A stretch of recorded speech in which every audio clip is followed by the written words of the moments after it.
So what I do is I sanitize my bottles, and after I sanitize my bottles, what I'll do is I'll cover them with foil and put them in the refrigerator to chill out. What I'm going to do here is I'm using a beer gun.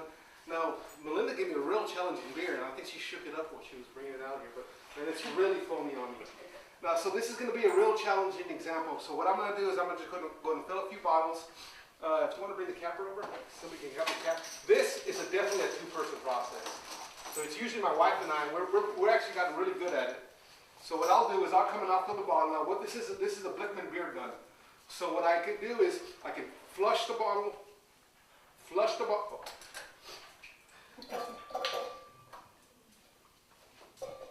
I can flush the bottle with CO2, and then I fill it with beer. So what I'll do is I'll take the bottle. This is a cold bottle. Now, like I said, it's going to be real challenging. Just look how foamy it's coming out. I'm sorry, why do you chill your bottles first?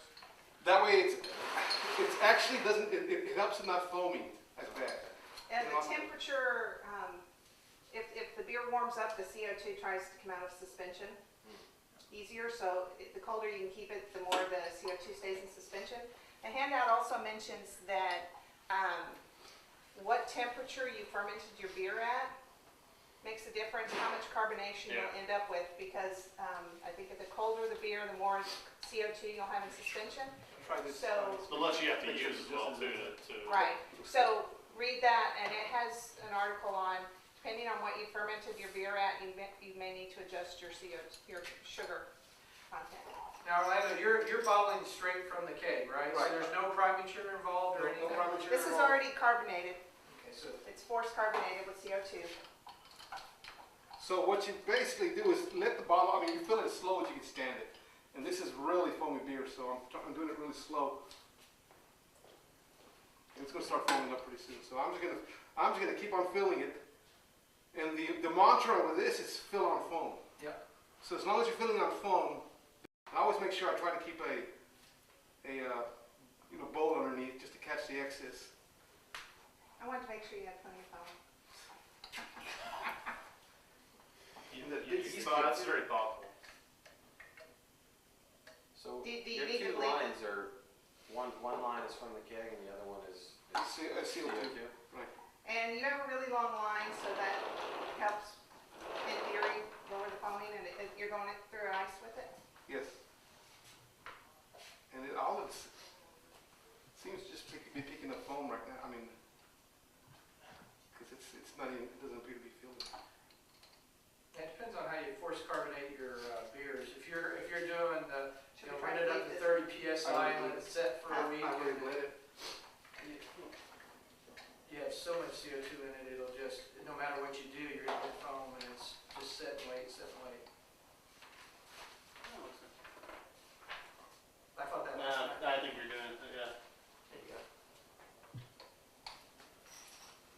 Before long, it'll come out, it'll be clear. We should have sanitized the caps. Yeah, that's the other thing. Yeah. Have your caps and sanitizer in a bowl of Iodophor so that your caps are sanitized. I use the vodka. Oh, that works too. I mean, alcohol's gonna kill everything Like too. the cheapest vodka you can buy. Get any good words of advice about the types of caps you're gonna use? Yeah, what I typically, usually, when I'm doing it this way, I will use the O2 absorbing caps. Let me try another bottle. Usually This beer's coming out, it's uber foamy. and then we usually have a bucket of water standing by, so the beer all over the bottle, you dip it into a bottle and then set it on a towel, and it's pretty much done.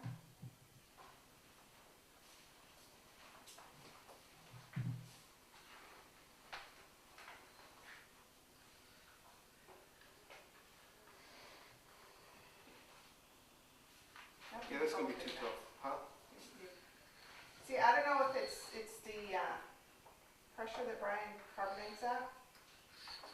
But it's a challenge. I mean, because right now, what's happening is that everything's coming out of suspension in the line. You can see the line never does Go clear. I can get it, or I can't get it to go clear. And no matter what pressure I set it on, it's doing that to me. Yeah. So it's a challenge. Does it need to be the same? That Is one's that not Is that the rye from over here?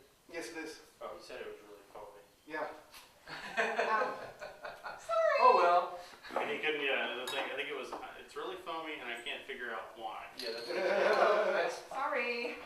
He's got good proteins. I mean, he actually good protein structure in that beer for it to be that foamy. Well, he didn't tell me that, I just grabbed one. Just grab one, but anyway, that's basically the way that's one way to do it. It's with the beer gun. And of course, like I said, the beer's good. I mean, it's a little. The beer's delicious, but Anyone want a ride? So this is just a regular plastic wrecking cane. I'm gonna jam it right into the top of the Cobra tap. Okay, so I'm gonna take my bottle, go to my CO2 tank, just give it a quick blast of CO2, and then fill right on top of it.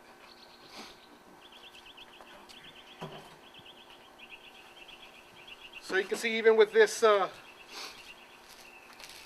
real short line, it feels just fine.